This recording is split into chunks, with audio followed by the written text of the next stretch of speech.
Turkey is a warning example.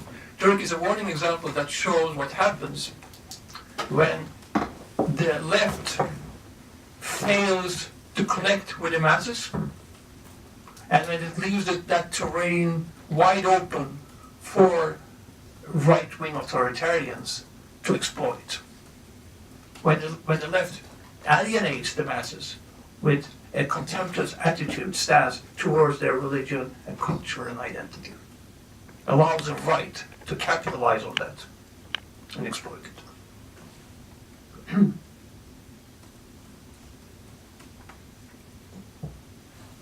Now, there is a common assumption with which I'm sure everyone is familiar, and that is that the driving force behind Turkish history, the force that has been, it's the clash between Islam and secularism.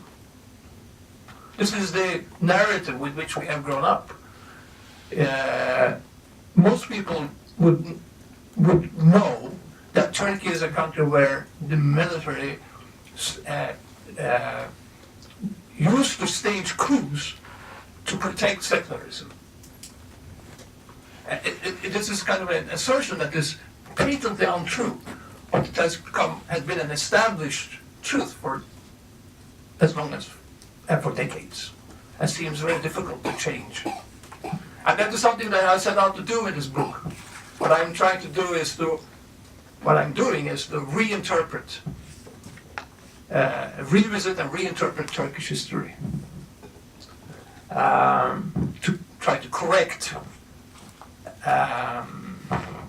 this narrative and show that behind what seems to be a clash between identities, between secularism and Islam, there is actually a class dynamic at work.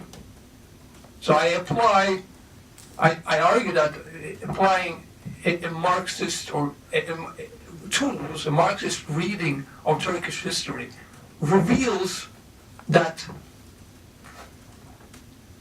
secularism and Islam, and secularism or Islamization, are actually two sides of the same right-wing coin. When you look at it beneath the surface, you see that both these forces, who seem to be opposed, have actually at different times both served the same interests of capital. They have served the same dominant class interests. So the driving force of Turkish history is not the clash between secularism and Islam. It is class conflict. It's conflict between the classes, and it's also, to a certain degree, a conflict within the ruling class. That explains it. None of Turkish coups have been about protecting secularism. All of them have, on the other hand, been about protecting dominant class interests.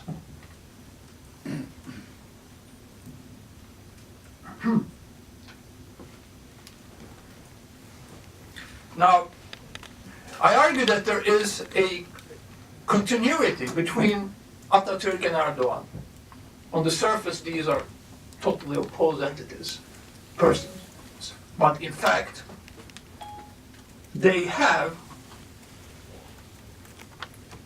one was a bourgeois radical, the other is a bourgeois conservative. Of course, there's a difference. That difference matters. There's a difference between being a bourgeois radical and being a bourgeois conservative, but bourgeois comes first. Now, when Ataturk ruled, and when he implemented his far-reaching cultural secularist reforms, that was a radical endeavor. But it was an endeavor that was functional in terms of the interest of capitalism at that stage. Ataturk and his colleagues had explicitly set out to create what they called the national bourgeoisie, which they set about to do.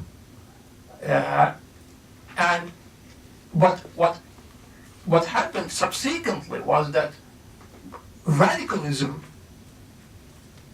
became less functional in terms of the interest of the ruling class.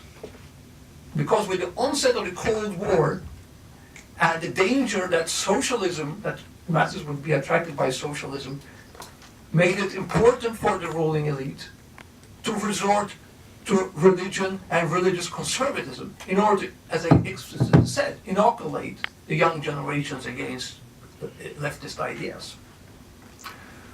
And while Ataturk set out to create a national bourgeoisie, Erdogan came to power with the support of the business community.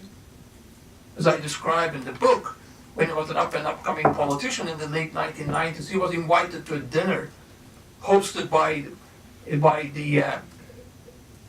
one of the leading business magnates in Turkey and the rest of the Istanbul business community, and they all endorsed him, and they were extremely satisfied to hear Erdogan promise that he was going to make, Turkey an even a more welcoming country in terms of the interest of capital.